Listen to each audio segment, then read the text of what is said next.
नमस्कार मित्रांनो, मी मागे एक व्हिडिओ टाकली होती टोमॅटोमध्ये आंतरपीक. तर आपण कारल्याची लागवड केली होती सांगितलं होतं. तर आता आपण कारल्याच्या प्लॉटला आपण ड्रेंचिंग करतोय. तर हा असा आपला ताफ आहे.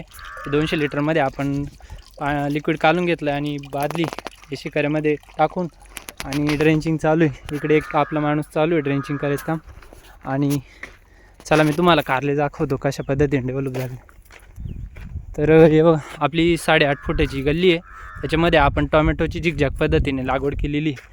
तर या असा ताफ आहे आणि जवळपास हे बघा 25 ते 26 दिवसांचे कारले झाले आणि अशा पद्धतीने डेव्हलपमेंट झाली. जवळपास टोमॅटोच्या वरती आता हाईट यायला लागली. साधारणतः 4-4.5 फुटाची हाईट झालेली कारल्यांची. हे बघा कशी डेव्हलपमेंट झाली खालूनपर्यंत. तर अशी डेव्हलपमेंट आहे आता.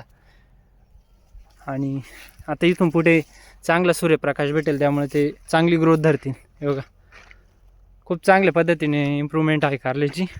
आणि आज आपण फर्स्ट ड्रेंचिंग करतो. याच्या अगोदर आपण कारल्यासाठी काहीच केलेलं नाही. एकही ड्रेंचिंग किंवा एकही औषध स्पेशली मारलं नाही. जे काही टोमॅटोला चालू होतं तेच कारल्याला चालू होतं. तर त्याचं पण रिझन आहे आज ड्रेंचिंग करायचं.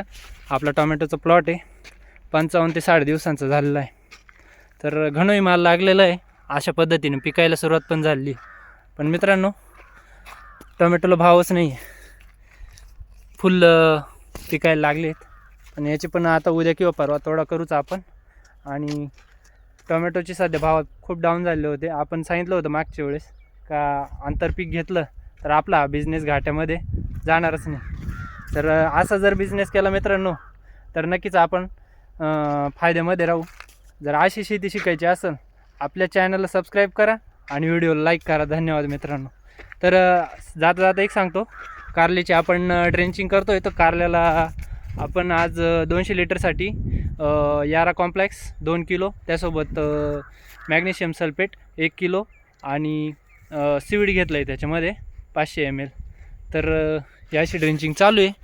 आणि हा आपला 2 एकरचा प्लॉट आहे. साधारणतः 1 महिन्यामध्ये हा आपला ताफा संपेल टोमॅटोचा. आणि वरती लगेच आपलं टार्गेट आहे कारल्याची पण आपल्याला तोडे चालू झाले पाहिजे. म्हणजे कारल्याचं देखील उत्पन्न आपल्याला चालू झालं पाहिजे. झिरो मेंटेनन्समध्ये, म्हणजे कमीत कमी मेंटेनन्समध्ये, झिरो नाही म्हणता येणार, कमीत कमी मेंटेनन्समध्ये डबल पीक. तर तुम्हाला आवडलं असेल सिस्टम तर आपल्या असंच शिकण्यासाठी आपल्या व्हिडिओला लाईक करा आणि चॅनलला सबस्क्राईब करा आणि बऱ्याच जणांना शेअर देखील करा. धन्यवाद मित्रांनो.